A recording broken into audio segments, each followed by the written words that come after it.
तो आइए शुरू करते हैं राम वनगमन। कोप भवन के घटनाक्रम की जानकारी बाहर किसी को नहीं थी। यद्यपि सभी सारी रात जागे थे। कैकई अपनी जिद पर अड़ी हुई। राजा दशरथ उन्हें समझाते हुए, नगरवासी राज्याभिषेक की तैयारी करते हुए। गुरु वशिष्ठ की आंखों में भी नींद नहीं थी। आखिर राम का राज्याभिषेक था। दिन चढ़ने के साथ चहल पहल और बढ़ गई। हर व्यक्ति शुभ घड़ी की प्रतीक्षा में। महामंत्री सुमंत कुछ असहज थे।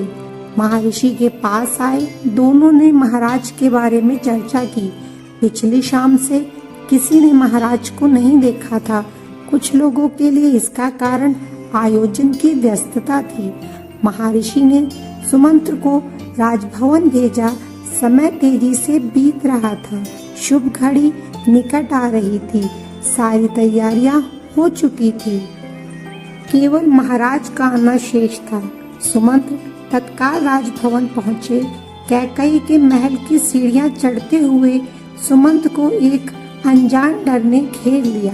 अंदर पहुंचे, देखा कि महाराज पलंग पर पड़े हैं, बीमार, दीनहीन। सुमंत का मन भापते हुए कैकई ने कहा, चिंता की कोई बात नहीं है मंत्रीवर।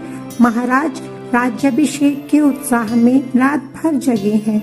वे बाहर निकलने से पूर्व राम से बात करना चाहते हैं।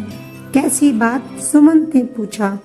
मैं नहीं जानती, अपने मन की बात वे राम को ही बताएंगे। आप उन्हें बुला लाइए। दशरथ ने बहुत ही क्षीण स्वर में राम को बुलाने की आज्ञा दी।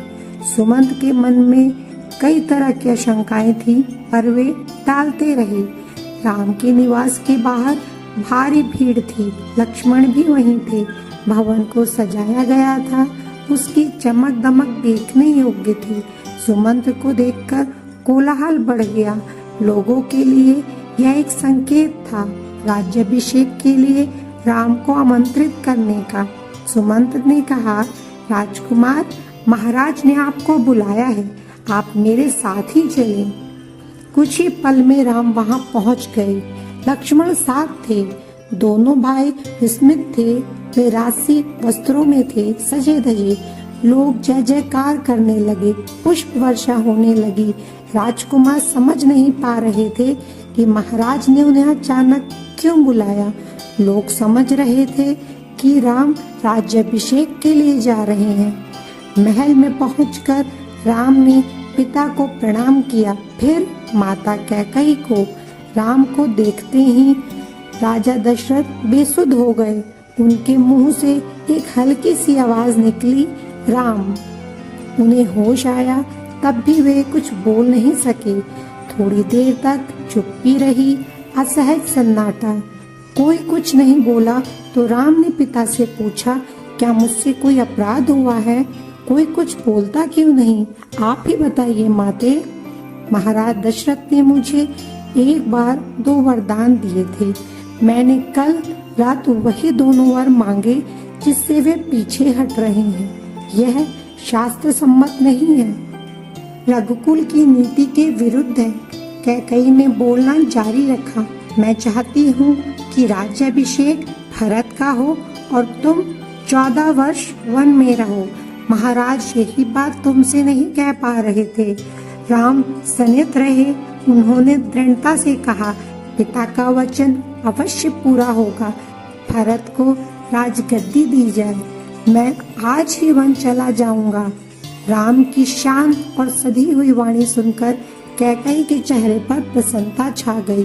उनकी मनोकामना पूर्ण हुई। राजा दशरथ चुपचाप सब कुछ देख रहे थे, स्पंदनहीन। कैकई की ओर देखते हुए उनके मुंह से बस एक शब्द निकला, धिक्कार। कैकई के महल से निकलकर राम सीधे अपनी माँ के पास गए। उन्होंने माता कौशल्या को कैकई भवन का विवरण दिया और अपना निर्णय सुनाया। राम वन जाएंगे। कौशल्या यह सुनकर सुध खो बैठी। लक्ष्मण अब तक शांत थे पर क्रोध से भरे हुए। राम ने समझाया और उनसे वन जाने की तैयारी के लिए कहा। कौशल्या का मन था कि राम को रोक ले, वन न जाने दे। राजगद्दी छोड़ दे, पर वह अयोध्या में रहे। उन्होंने कहा, पुत्र, यह राजाज्ञा अनुचित है, उसे मानने की आवश्यकता नहीं है। राम ने उन्हें नम्रता से उत्तर दिया, यह राजाज्ञा नहीं, पिता की आज्ञा है। उनकी आज्ञा का उल्लंघन मेरी शक्ति से परे है। आप मुझे आशीर्वाद दें। लक्ष्मण से राम का संवाद जारी था। राम ने वनगमन को भाग्यवश आया उलटफेर कहा। लक्ष्मण इससे सहमत नहीं थे, वे इसे कायरों का जीवन मानते थे। उन्होंने राम से कहा, आप बाहुबल से अयोध्या का राज सिंहासन छीन लें, देखता हूँ कौन विरोध करता है। अधर्म का सिंहासन मुझे नहीं चाहिए, मैं वन जाऊंगा। मेरे लिए तो जैसा राज सिंहासन वैसा ही वन। कौशल्या ने स्वयं को संभाला, उठी और राम को गले लगा लिया। वे राम के साथ वन जाना चाहती थी। राम ने मना कर दिया, कहा कि वृद्ध पिता को आपके सहारे की अधिक आवश्यकता है। कौशल्या ने राम को विदा करते हुए कहा, जाओ पुत्र, दसों दिशाएं तुम्हारे लिए मंगलकारी हो। मैं तुम्हारे लौटने तक जीवित रहूंगी। कौशल्या भवन से निकलकर राम सीता के पास गए, सारा हाल बताया, विदा मांगी, माता की आयु का उल्लेख किया, उनकी सेवा करने का आग्रह किया। कहा, प्रिय, तुम निराश मत होना, 14 वर्ष के बाद हम फिर मिलेंगे। राम के वनगमन का समाचार तब तक सीता के पास नहीं पहुंचा था। राम को देखकर कुछ आशंका हुई, अनिष्ट की। राम ने विदा मांगी तो सीता व्याकुल हो गई, क्रोधित भी हुई, निर्णय पर प्रतिवाद किया। राम नहीं माने तो सीता ने उनके साथ जंगल जाने का प्रस्ताव रखा। सीता ने कहा, मेरे पिता का आदेश है कि मैं छाया की तरह हमेशा आपके साथ रहूं। अंततः राम को उनकी बात माननी पड़ी। तभी लक्ष्मण भी वहां आ गए, वह भी साथ जाने को तैयार थे। राम ने उन्हें इसकी स्वीकृति दे दी, शीघ्र तैयारी करने को कहा। राम चाहते थे कि सीता वन न जाए, अयोध्या में रहे। वे इसकी अनुमति दे चुके थे, फिर भी उन्होंने एक और प्रयास किया। सीते, वन का जीवन बहुत कठिन है, न रहने का ठीक स्थान, न भोजन का ठिकाना, कठिनाइयाँ कदम कदम पर।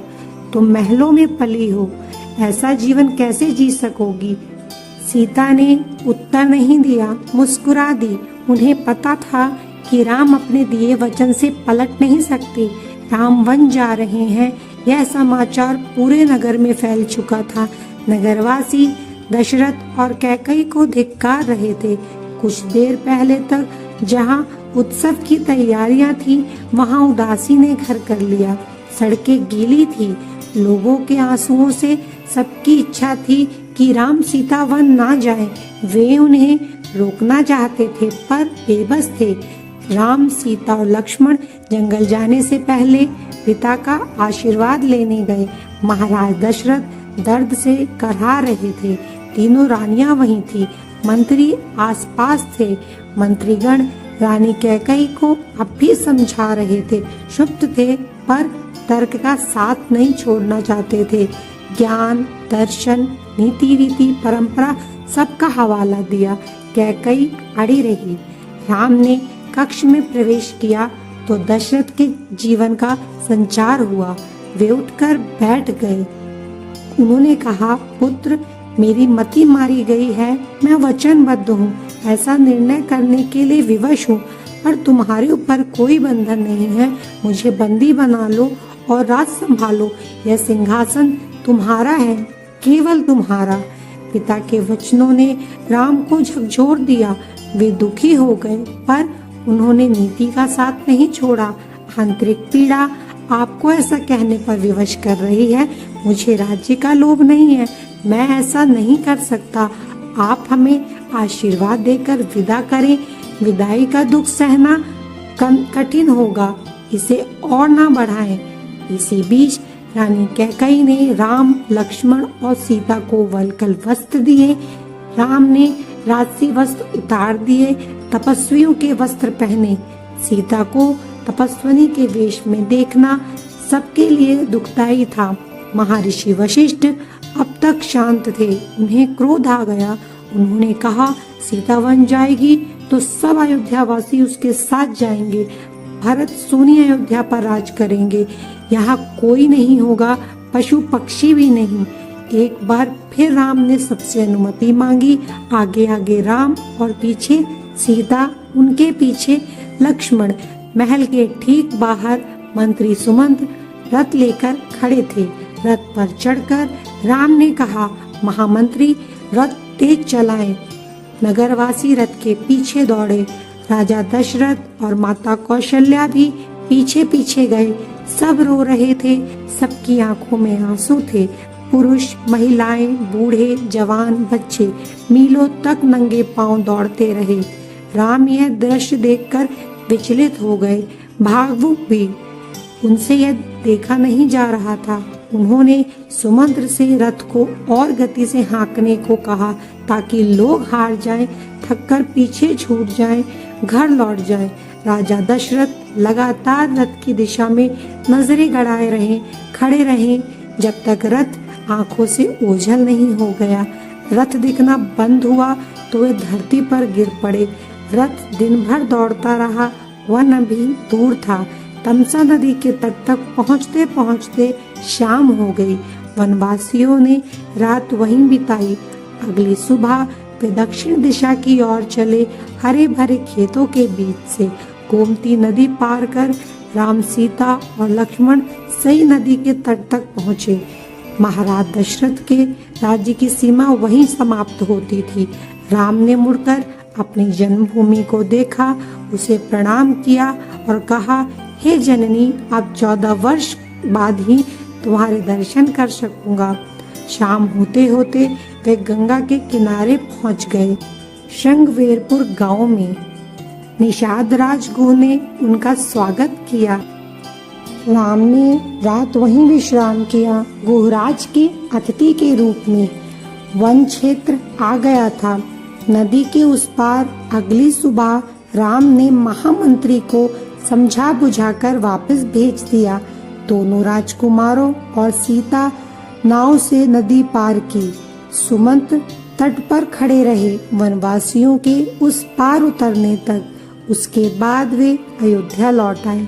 सुमंत का खाली रथ अयोध्या पहुंचा तो लोगों ने उसे घेर लिया। वे राम के बारे में जानना चाहते थे। सुमंत बिना कुछ बोले सीधे भवन गए। राजा दशरथ कौशल्या भवन में थे, बेचैन सुमंत्र की प्रतीक्षा में। उन्होंने कहा, महामंत्री, राम कहाँ है? सीता कैसी है? लक्ष्मण का क्या समाचार है? वे कहाँ रहते हैं? क्या खाते हैं? सुमंत्र की आंखों में आंसू थे। उन्होंने एक एक कर महाराज के सभी प्रश्नों का उत्तर दिया। सुमंत्र को पता था कि राजा दशरथ को इन उत्तरों से संतोष नहीं होगा। महाराज की बेचैनी बनी रही, बढ़ती गई। वनगमन के छठे दिन दशरथ ने प्राण त्याग दिए। राम का वियोग उनसे सहा नहीं गया। दूसरे दिन महर्षि वशिष्ठ ने मंत्री परिषद से चर्चा की। सबकी राय थी कि राजगद्दी खाली नहीं रहनी चाहिए। तय हुआ कि भरत को तत्काल अयोध्या बुलाया जाए, घुड़सवार दूत रवाना किए जाएं, इस निर्देश के साथ कि उन्हें अयोध्या की घटनाओं के संबंध में मौन रहना है।